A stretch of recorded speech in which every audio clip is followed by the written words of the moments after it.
Good morning, everybody, or early afternoon. How you guys doing? I wanted to come on today just to update a few of my cases that I'm working on.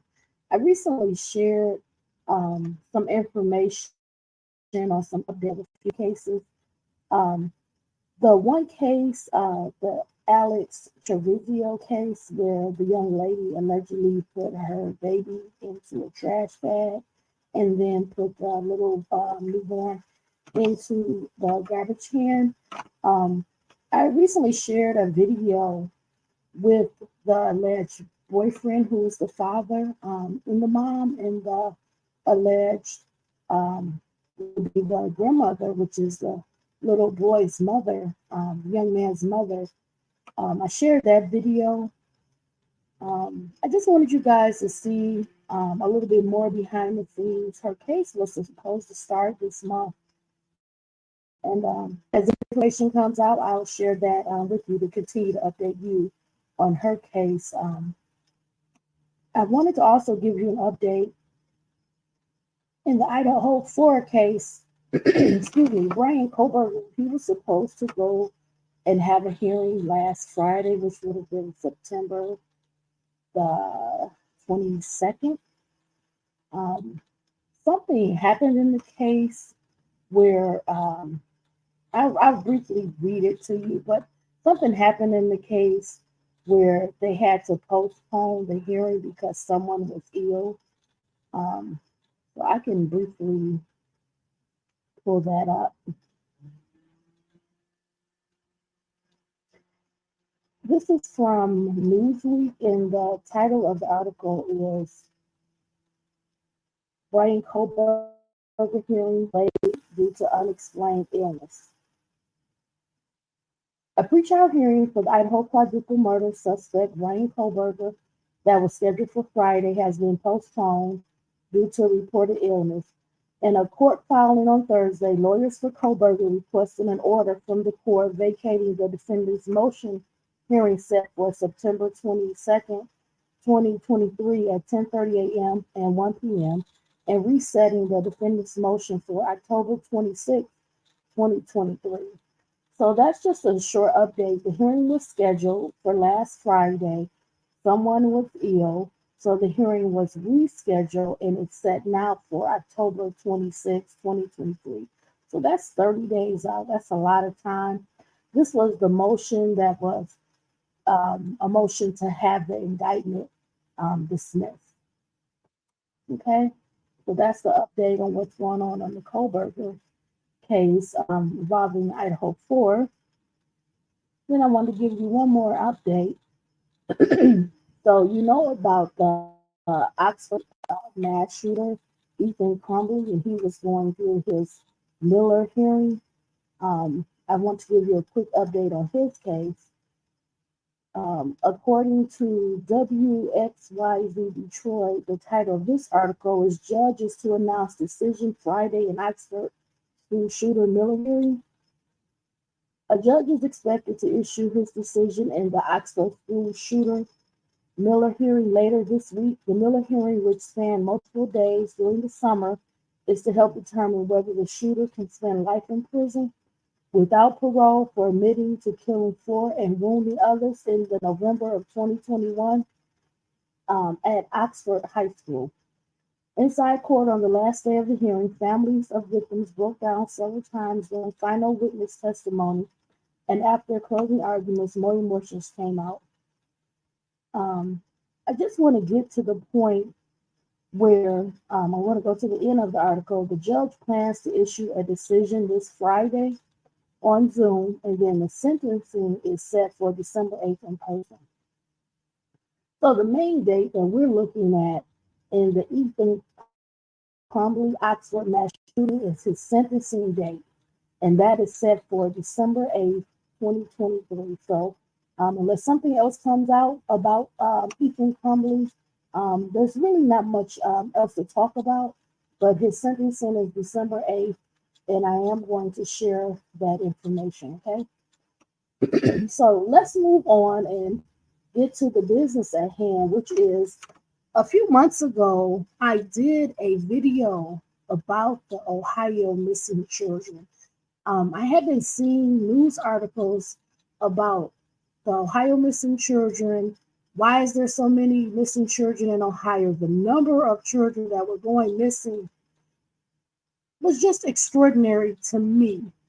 So that took my interest because a lot of the missing children, although some are found, some are not found alive. And then that could tie into other crimes, for example, trafficking. That's a pretty big.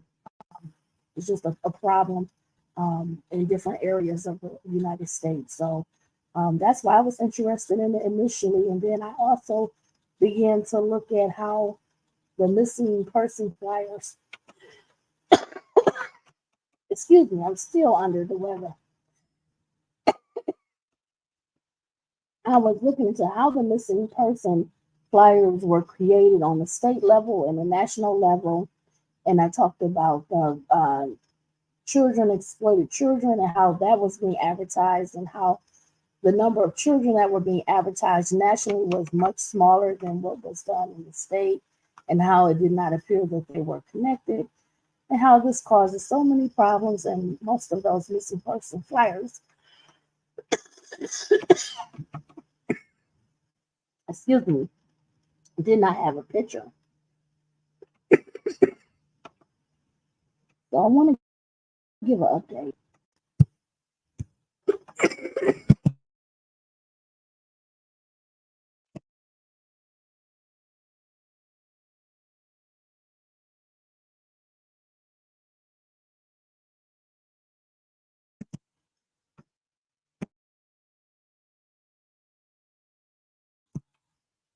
So I shared an article that was listed on the New York Post.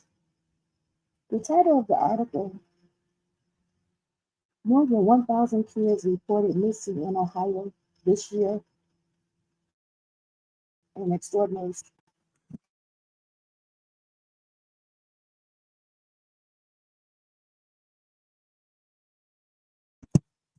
Excuse me. So I want to read this article. I encourage you to read it also, just to give you an update of what's going on and how this is still a real issue in Ohio.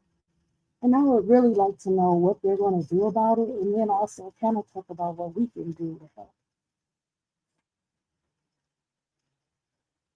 And I also strongly suggest you review. I think I have at least two other videos out about the same subject. Um, that's on the YouTube and, of course, the Hidden Horror Facebook page. Okay, so let's get started. Disappearing from northern Ohio in record numbers, with more than 1,000 minors reported missing so far this year. More than 45 children have gone missing in the Cleveland Akron area this month alone. And in August, there were more than 35 missing minors, according to the Ohio Attorney General's Missing Children website.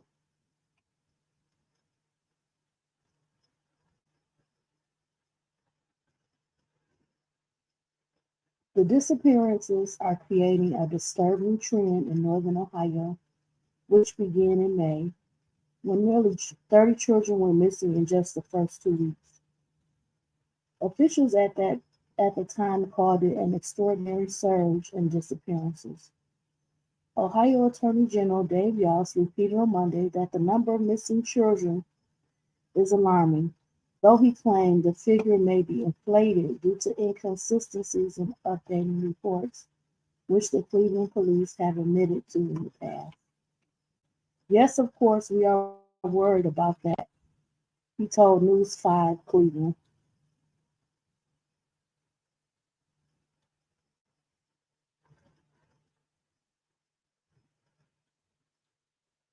Now, what we know is when we look behind the numbers, some of those represent repeated runaways, and local police have talked about that. He added that data for runaway cases, abductions, or sex trafficking is not always entered correctly as the state deals with a police staffing shortage. All of these things have localized reporting problems that, again, are a function of local conditions, Yell said.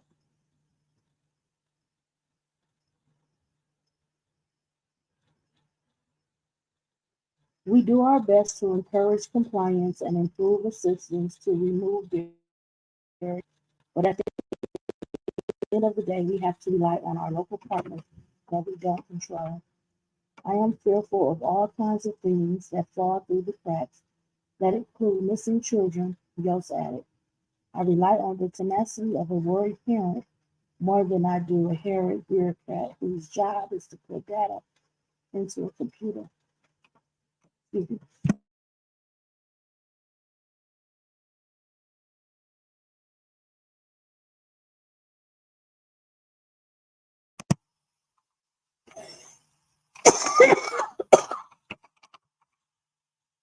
Excuse me.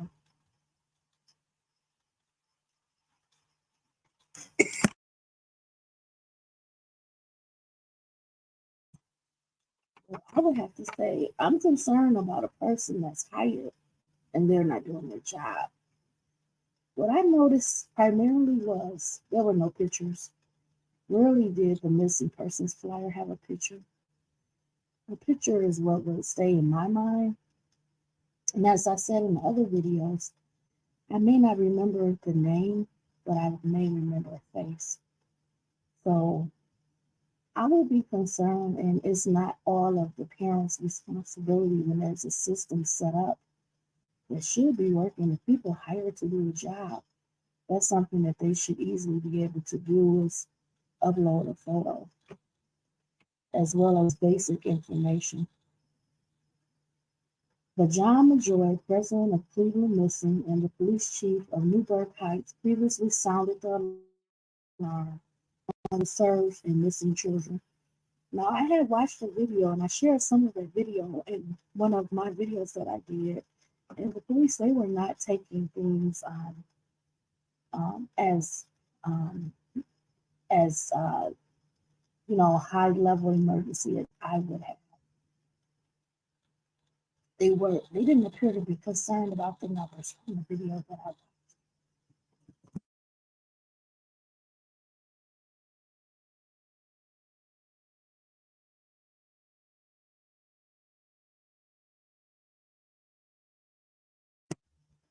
Let's move on. For some reason, in 2023, we've seen a lot more than we normally see, which is troubling in part because we don't know what's going on with some of these kids, whether they're being trafficked or whether they're in gang activity or drugs. He told Fox News back in May, adding that he has not seen such high numbers of missing children before in his 33-year career.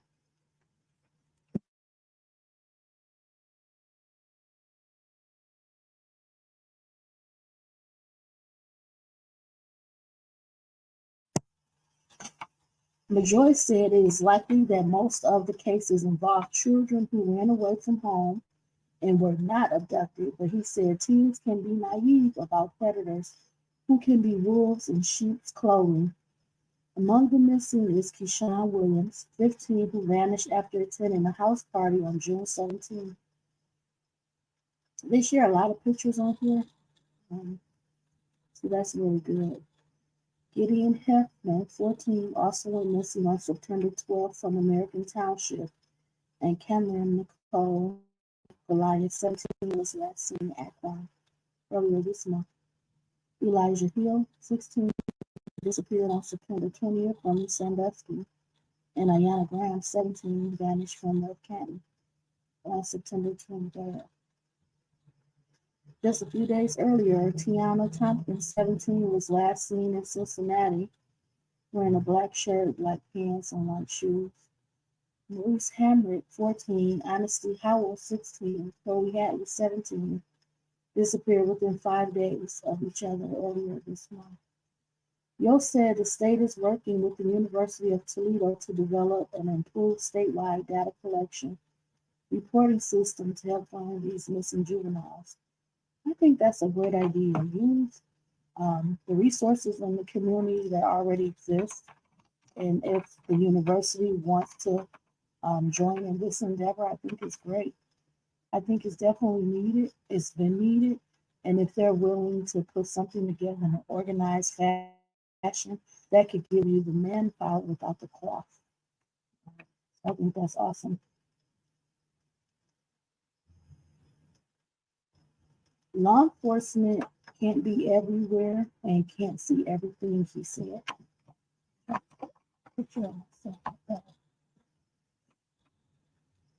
We rely on the people, the population, because we have 11.7 million pairs of eyes out there that can keep an eye out.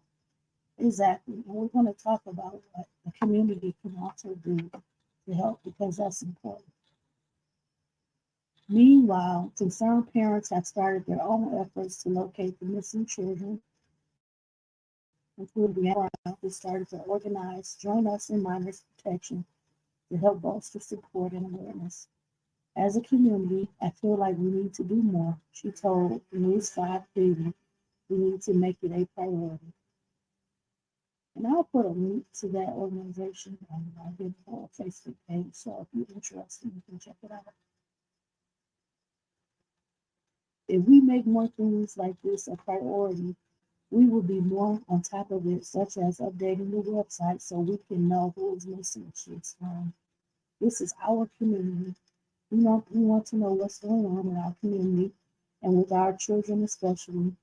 We have so many missing children. We want to prevent this from happening, so we need to buckle down. This is not a matter we should take lightly, not at all.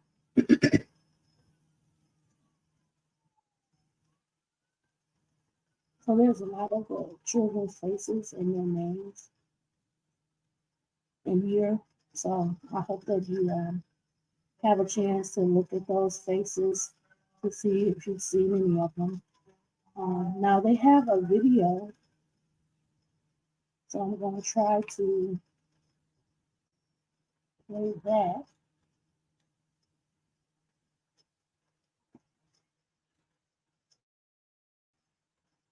It's about 1 minute long. Okay.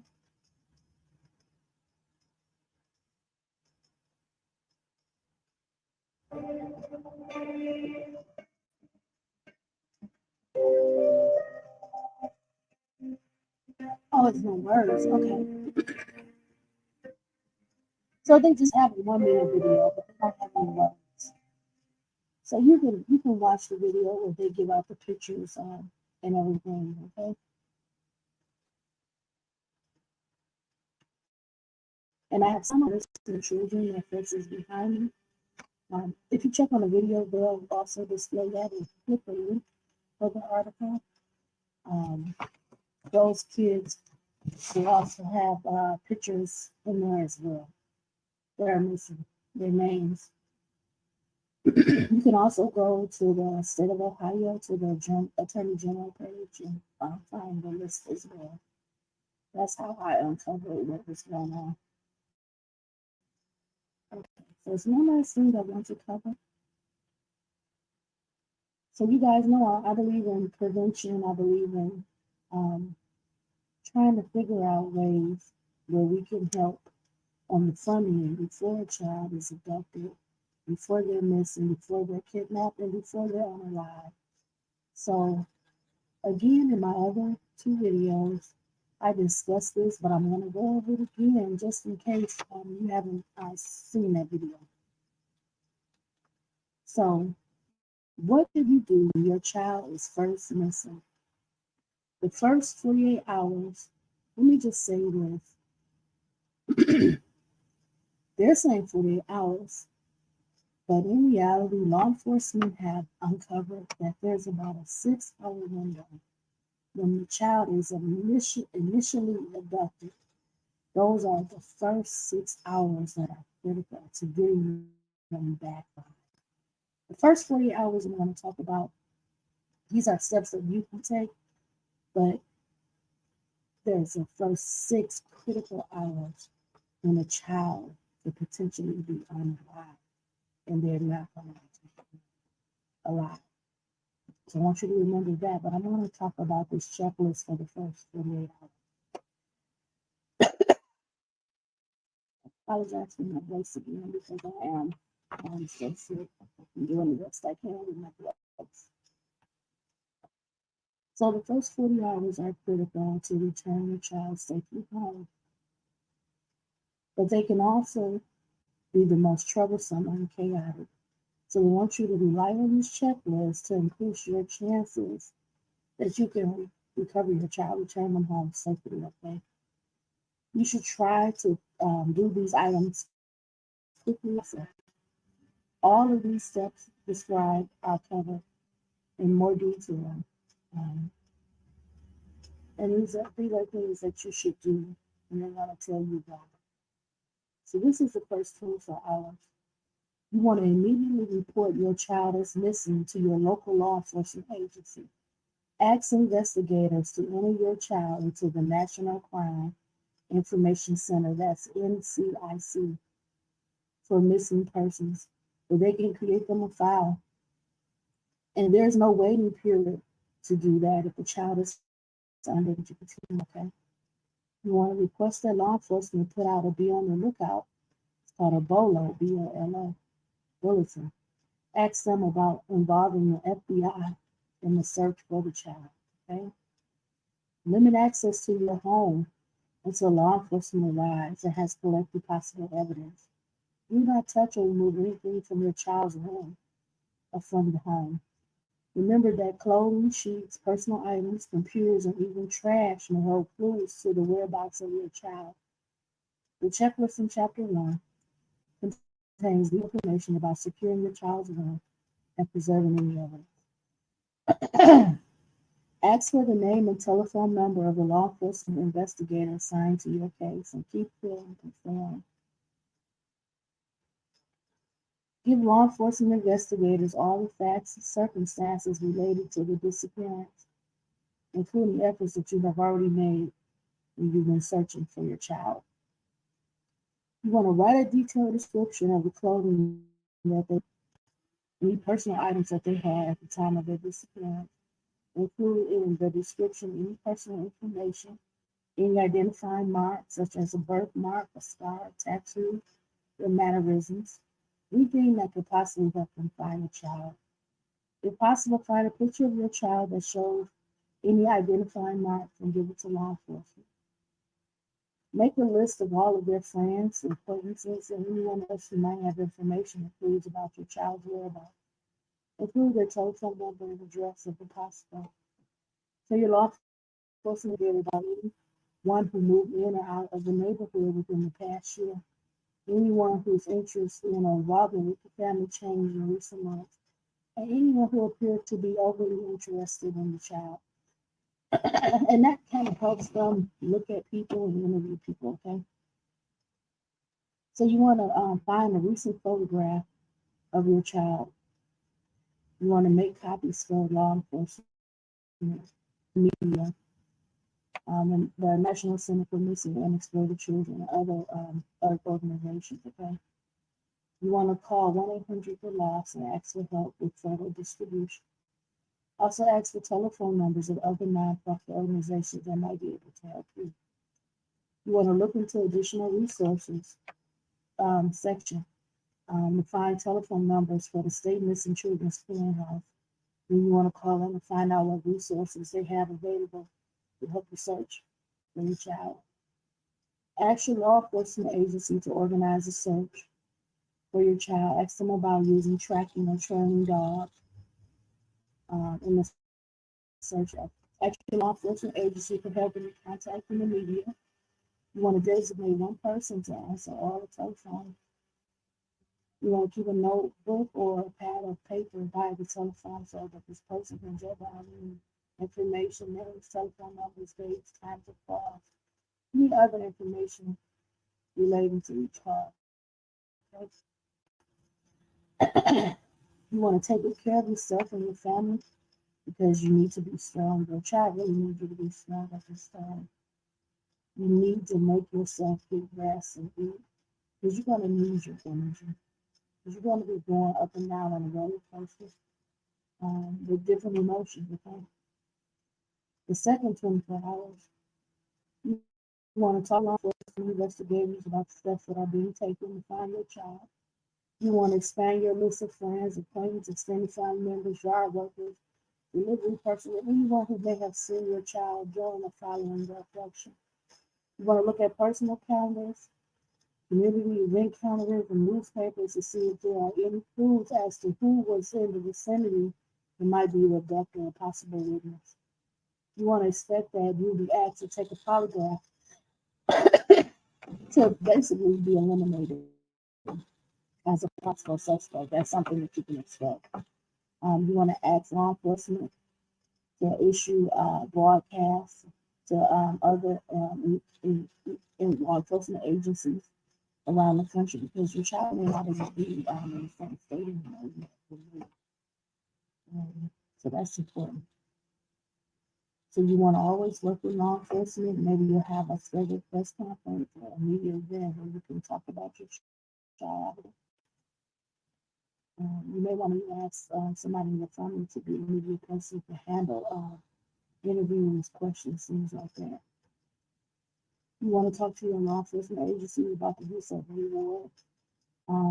It's kind of been proven that rewards really don't bring forth good details, good information. So a lot of people don't feel it's good to offer a reward, but that is an option.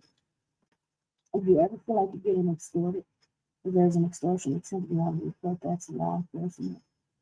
Um, if you can have a second telephone line just installed with the call forwarding, with call ID and call waiting.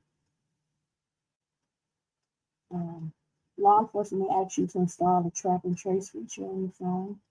You can get a cellular phone or page so you can be reached when you are away from home because they're going to want to know who's calling just in case the possible suspect or suspect's call. Again, if you want to take care of yourself, um, don't be afraid to get your emotional needs met. Take the support of your family, your friends, the community. Okay? You want to make a list of things that volunteers can do for you and your family. And you want to call your child's doctor and dentist and ask for copies of their medical records and x-rays. And when you get those, you want to give them to law enforcement. So these are just some of the initial things that I'm proven over time help to move the timing of things for families so that they know what they can do if their child is missing. Um, in this situation with the state of Ohio, um, I'm praying that they can get more organized with just putting together that missing persons flyer and also working on the national level to convey that information so that the picture is on the missing persons flyer. And if the child is taken out of state, it can be marketed in a way, even if it's regional. Usually they may move from one state to another, like a trafficking pipeline. So even if it's on just a regional basis and not so much area across the entire country, you're not expecting a child that's in Florida to be moved out of California. That would have to take them getting on a plane and things like that. But at some point, it needs to work up to where each state is also reporting on a national level so all the states know who are the missing children in the country, not just their state. So, unfortunately, things have not improved, but there is hope. If the university is going to come in, they may bring some organization, as I said. They may bring in some manpower. It doesn't cost. It's a lot of people that care and they want to see these kids return home safely and all. That's my update on the Ohio missing persons. It's still continuing. The number is still very high, extraordinarily high. And hopefully, people will now be getting involved with some resources, maybe on a federal level, to help the state of Ohio. So let's keep all of these missing children and their families and the community in our prayers. And if you see something, say something, contact the police. That is always the number one. Always talking to your kids, staying connected to them. If it means picking them up from school, taking them to school, communicating with them, putting some type of tracking where the families on a tracking app where we can see where each person is. That's also a good help, but the relationship is key. Staying connected to your kids, talking to them, knowing who their friends are, and being involved in their life. Okay, so let's keep praying for them, and let's try to stay safe, smart, savvy. Okay. Um, Thank you for checking this video out.